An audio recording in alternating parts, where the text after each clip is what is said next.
இயக்குனர் பாரதிராஜா தமிழ் சினிமாவிற்கு ஒரு புதிய ரத்தத்தை பாய்ச்சிய படம் 16 வயதினிலே. கிராமத்து வாழ்வியலை அதன் யதார்த்தம் மாறாமல் பதிவு செய்த இந்த படத்திற்கு இசைஞானி இளையராஜா இசையமைத்தார். இந்த பாடலை கங்கை அமரன் எழுதினார். ஆரம்பத்தில் இந்த பாடலை ஒரு தமிழ் பாடகியை வைத்து பாட வைக்கவே திட்டமிடப்பட்டது. ஆனால் இந்த பாடலில் உள்ள மெல்லிசைக்கும் அதில் பொதிந்துள்ள ஏக்கத்திற்கும் ஒரு தனித்துவமான குரல் தேவை என்று இளையராஜா கருதினார்.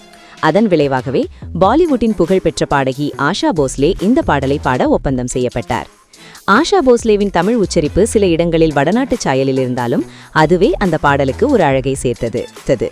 ஒரு 10 பருவ பெண்ணின் மயில் ஸ்ரீதேவி நடித்த கதாபாத்திரம் மனதில் தோன்றும் ஆசைகளையும் ஏக்கங்களையும் பிரதிபலிக்கும் விதமாக மிக மென்மையாகவும் அதே சமயம் அழுத்தமாகவும் பாடியிருப்பார்.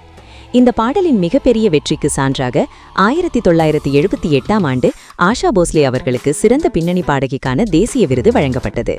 ஒரு தமிழ் பாடலுக்காக, அதுவும் தென்னிந்திய மொழியில் முதல் முறையாக ஒரு வடநாட்டு பாடகி தேசிய விருது பெற்றது ஒரு வரலாற்று சாதனையாக அமைந்தது. இது இளையராஜாவின் இசைக்கும் ஆஷாவின் குரல் திறமைக்கும் கிடைத்த மிகப்பெரிய வெற்றியாக பார்க்கப்பட்டது. இளையராஜா இந்த பாடலில் புல்லாங்குழல் மற்றும் வயலின் இசையை மிக நுணுக்கமாக பயன்படுத்தியிருப்பார். பாடலின் தொடக்கத்தில் வரும் அந்த மெல்லிசை நம்மை அப்படியே ஒரு அமைதியான கிராமத்து மாலை பொழுதிற்கு அழைத்துச் செல்லும். திரையில் ஸ்ரீதேவியின் மிகச்சிறந்த நடிப்பும் பாரதிராஜாவின் காட்சி அமைப்பும் பாடலை ஒரு கவிதையாக மாற்றியிருக்கும். இசை மேஜிக் கிராமத்து மெல்லிசையையும் ஃபோக் மெலடி கர்நாடக இசையின் நுணுக்கங்களையும் இணைத்த விதம். ஸ்ரீதேவியின் பங்களிப்பு மயில் கதாபாத்திரத்தின் வெகுளித்தனத்தை ஸ்ரீதேவி தனது முகபாவனைகளில் கச்சிதமாக வெளிப்படுத்தியிருப்பார்.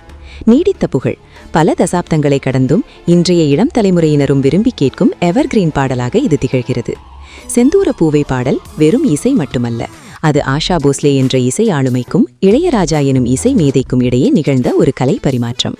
மொழி எல்லைகளை கடந்து இசை எவ்வாறு இதயங்களை இணைக்கும் என்பதற்கு இந்த பாடல் ஒரு மிகச்சிறந்த உதாரணம். இன்றும் அந்த பாடலின் முதல் இசைக்கோர்ப்பு ஒலிக்கும் போது நம் மனம் அறியாமலேயே மயில் வாழ்ந்த அந்த கிராமத்து தெருக்களுக்கு சென்று விடுகிறது.